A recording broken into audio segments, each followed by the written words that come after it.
በአጭር ጊዜ ቤት መረከብ የምትፈልጉ ሰዎች የትክክለኛ ምርጫ ነው። 6 ወር ጊዜ ውስጥ የደረሱ ቤቶች ናቸው። በ6 ወር ጊዜ ውስጥ እዚህ ጂ+3 አፓርትመንቶችን መረከብ የምትችሉበት ኮንዲሽን ነው ያለው። ከ+1 እና ጂ+2 ቤቶች አሉ ከዚህ በፊት ያስረከብናቸው። ሰላም ሰላም ውድ የቻናላችን ተከታታዮች እንደምን አላችሁ? እንደምን ቆያችሁ? ሳምንቱን ጠብቀን እንግዲህ ዛሬ መተናል። ዛሬ ደግሞ እንግዲህ ቡልቡላ ላይ ያለነው ኮምፓውንድ የሆነ ጌትድ የሆነ አፓርትመንቶች አሉ። እነሱን በደንብ እናያለን። ምን ያክል ካሬዎች አሉ፣ በስንት ብር ነው የተሸጡ ያሉት፣ ምን አዲስ ነገር አለ የሚለውን ገብተን እናያለን። ተከታተሉ። ግቢያችን አጠቃላይ ስፋቱ 60,000 ካሬ ነው። ከዚህ ውስጥ ደግሞ ኦልሞስት ከ1,000 ካሬ በላይ የሚሆነው በግሪነሪ የተሸፈነ ቦታ ነው። እንደምታዩት ሙሉ በቤቶቹ እና በብሎኮቹ መሃል ሙሉ አረንጓዴ ስፍራዎች ነው ያሉት። ይሄም ለመኖሪያ በጣም ተስማሚ የሆነ ግቢ ነው ማለት ነው። እዚህ ግቢ ውስጥ ጂ+1 እና ጂ+2 ቤቶች አሉ ከዚህ በፊት ያስረከብናቸው ከጀርባ በምትመለከቱት መልኩ ማለት ነው። ሰው እየኖረበት ነው። ከዛ ውጭ ደግሞ ታውን ሃውስ የምንላቸው ቤቶች አሉ። እነሱም በተመሳሳይ ተረክበው ሰው እየኖረበት ነው ያለው። አሁን ላይ ደግሞ ጂ+3 እና ጂ+4 አፓርትመንቶች ነው። የግቢ አፓርትመንት ናቸው። በፍሎር አንድ ቤት ነው ያላቸው። እነዚህም ቤቶች እየተገነቡ እየተሸጡ ነው ያሉት ማለት ነው። የተለያዩ አይነት የቤት አይነቶች ነው ያሉት። ጂ+1 ቤቶች አሉ፣ ታውን ሃውሶች አሉ። ከዛ በተጨማሪ ደግሞ አፓርትመንቶች አሉ። አፓርትመንት ሲባል በጣም በፍሎር ያላቸው ናቸው። ጂ+3 እና ጂ+4 ቤቶች ናቸው። ከአንዱ ብሎክ እንደምታዩት በጣም ሰፊ መንገድ አለ። 31 ሜትር ጋፕ አለ። ይሄም ሰርኩሌሽኑን በጣም ኢዚ ያደርገዋል ማለት ነው። ከአንድ ብሎክ ድረስ ያለው በጣም ሰፊ ጋፕ ነው ያለው። አፓርትመንቶቻችን ላይ ስንመጣ እነዚህ ቤቶች የምታዩቸው ፊት ለፊታችን ላይ ያሉት እየተገነቡ ነው። በዚህ 2 ወር ውስጥ የምናስረክባቸው ቤቶች ናቸው። ፊት ለፊት ላይ ያሉት ደግሞ በምታዩት መንገድ ሰሞኑን ያስረከብናቸው ቤቶች ናቸው። ኦልሬዲ ሰው ገብቶ እየኖረበት ያለ ነው። ስለዚህ የሚቀረው ምንድነው መሀል ላይ ያለውን የመተላለፊያ መንገዱን መስራት ነው ማለት ነው። ይሄንን መንገድ እንደጨረስነው ከ2 ወር በኋላ ይሰራል። ሙሉ ለመኖሪያ ዝግጁ ይሆናል ማለት ነው። እነዚህ ቤቶች እንደምታዩት ጌት አላቸው። እርስ በርስ የተያያዙ ጂ+3 አፓርትመንቶች ናቸው። በፍሎር አንድ ቤት ነው ያለው። እነዚህን ቤቶች ለማስረከብ የማጽዳት ስራ ነው እየተሰራ ያለው። እንደምታዩት ሙሉ መተላለፊያው እየተጸዳ ነው ያለው። ስለዚህ በዚህ 2 ወር ውስጥ ዴሊቨር የምናደርጋቸው ወደ 13 ብሎኮች ይኖሩናል ማለት ነው። በዚህኛው ሳይድ ብቻ። በአዘር ሳይድ ቅድም እንዳልኳችሁ ሰው እየኖረበት ያለ ግቢ ነው። ሰው እየኖረበት ያለ አፓርትመንት ነው። አፓርትመንቶቹን ስናይ ባለ 2 መኝታ በ107 የካሬ አማራጭ አለ። ባለ 3ቱ ደግሞ በ124 እና በ130 ካሬ አማራጭ ነው ያለው። ቤቶቹ ምን ይመስላል የሚለውን ውስጡን ገብተን በደንብ አሳያችኋለሁ። የሳሎኑን ስፋት ምን ይመስላል፣ መኝታ ቤቶቹ፣ ሌላ ያለው ፋሲሊቲ፣ ባልከኒዎቹ ምን ይመስላሉ የሚለውን የቤቶቹን ገብተን እናያለን። እንዳልኳችሁ በፍሎር አንድ አባወራ ብቻ ነው ያለው። እነዚህ ቤቶች ላይ አጫጭር ቤቶች ናቸው፣ ጂ+3 ናቸው። ስለዚህ ግራውንድ ላይ ባለ 2 መኝታ አለ። ከዛ ፈርስት ፍሎር፣ ሰከንድ ፍሎር፣ ሰርድ ፍሎር ድረስ አንዳንድ ቤቶች ይኖሩናል ማለት ነው። እነዚህን ቪላ ታይፕ የሆኑ አፓርትመንቶችን ውስጣቸውን ገብተን እናያቸው። ይሄ እንግዲህ የአንደኛው ብሎካችን ሜን ጌቱ ነው፣ መግቢያው ነው። ከላይ ያሉት 3ቱ ሰው አባወራዎች እና መሬት ላይ ያለው የምንገባበት አንዱ ጌት ነው ማለት ነው። ስለዚህ ሙሉ ይሄኛው 4 ሜትር ስፋት አለው መተላለፊያው ማለት ነው። ለ4 አባወራዎች በጣም በቂና ሰፊ ነው። ይሄ ደረጃ ወደ ላይ ሰዎች ይቀጥላሉ ማለት ነው። ባለ 2 ለገዛ ሰው ደግሞ እዚህ ጋር ነው ያለው። የባለ 2 መኝታችን ሜን ጌቱ ነው ማለት ነው። ይሄ ከዚህ እንደገባን ፊት ለፊት የምናገኘው ሬክታንግል የሆነ በጣም የሚያምር ሳሎን ነው ማለት ነው ያለን። ሳሎኑ ኔት ኤሪያው 32 ካሬ ነው። በጣም ሰፊ ነው።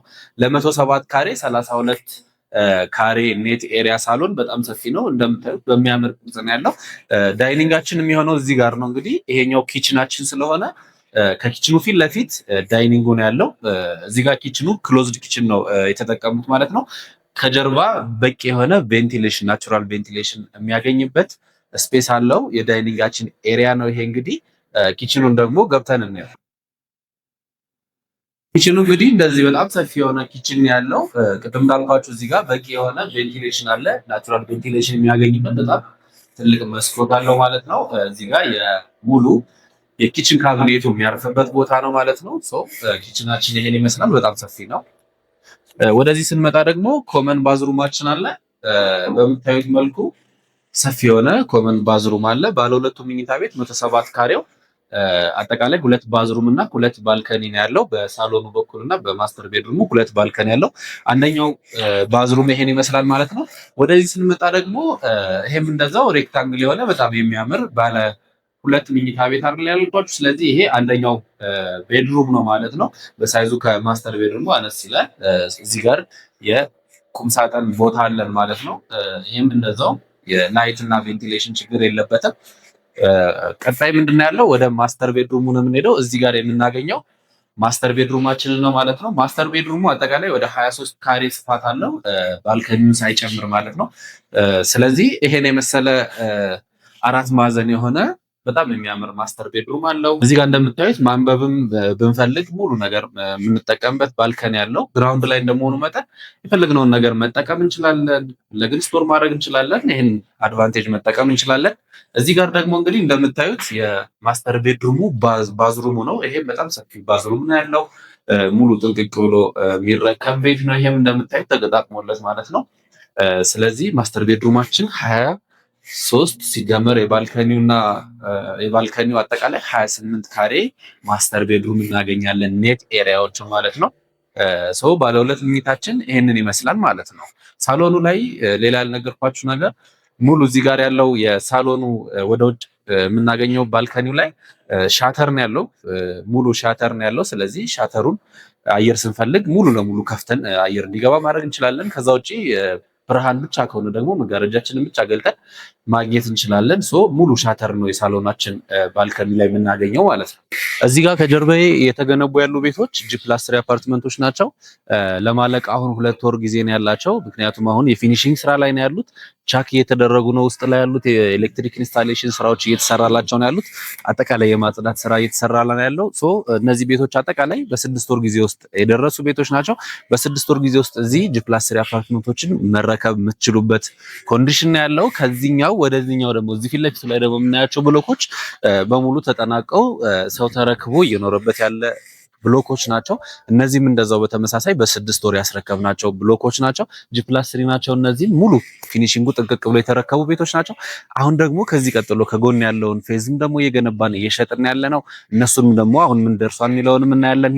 አሁን ደግሞ ወደ ግንባታው በምን አይነት መንገድ ነው የተካሄደ የሚለውን እናያለን። እዚሁ ጋር ከጀርባ የምታያቸውም ጂ+4 አፓርትመንቶች ናቸው። አሁን የስትራክቸር ስራቸው እያለቀ ያሉ ናቸው።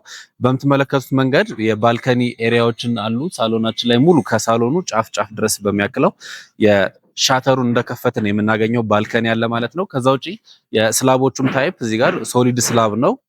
ምንም አይነት ከላይና ከታች ምንም አይነት ድምጽና የውሃ ስርገት አይኖርብንም ማለት ነው። ከኮለን ቱ ኮለን ያለውም ስፋት 8 ሜትር ከ50 ነው። በጣም ሰፊ ነው። ቤታችን ውስጥ ምንም አይነት ኮለን አይገባብንም። ስለዚህ ቦታውን ሙሉ ፋንክሽናሊቲውን መጠቀም እንችላለን ማለት ነው። ሌላው የግንባታ ኳሊቲና በ6 ወር እንዲደርሱ ያደረጋቸው ትልቁ ሚስጥር ደግሞ እዚህ ጋር ሲሰራ ስትራክቸሩም ሲሄድ ጎን ለጎን የፓርቲሽን ስራው አብሮ ነው የሚሄደው። ስለዚህ ግራውንድ ያሉ ቤቶች ለምሳሌ ገና ስትራክቸራቸው ከፍ እንዳለ ፈርስት ፍሎር እንደደረሰ የመጀመሪያው ስላብ እየተሞላ ከስር የፓርቲሽን ስራው አብሮ ይሄዳል ማለት ነው። ስለዚህ ከስር ያሉ ቤቶች እያለቁ አብሮ ይሄዳል ማለት ነው። ስትራክቸሩ ሲያልቅ ቤቱ አጠቃላይ ያልቋል ማለት ነው። ስለዚህ በዚህ ፍጥነት ስለሆነ የተገነቡ ያሉት በአጭር ጊዜ ቤት መረከብ የምትፈልጉ ሰዎች የትክክለኛ ምርጫ ነው። ምክንያቱም እንደምታዩት አሁን እዚህ ጋር እየሸጥን ያለ ነው እነዚህን ቤቶች ባለ 2 እና ባለ 3 መኝታ ቤቶች ማለት ነው። ስለዚህ ፓርቲሽኑ በምታዩት መንገድ ነው እየሄደ ያለው። እዚህ ጋር ወጣ ያሉ የምታያቸው ባልከኒዎች ናቸው። ይሄ ትልቁ ኳሊቲ ነው። ግንባታን በፍጥነት ለማከናወን ከሚረዱን አንዱና ትልቁ ነገር አብሮ መስራት ማለት ነው። ፓርቲሽኑና ስትራክቸሩን ጎን ለጎን የማካሄድ ስራው ያግዘናል ማለት ነው።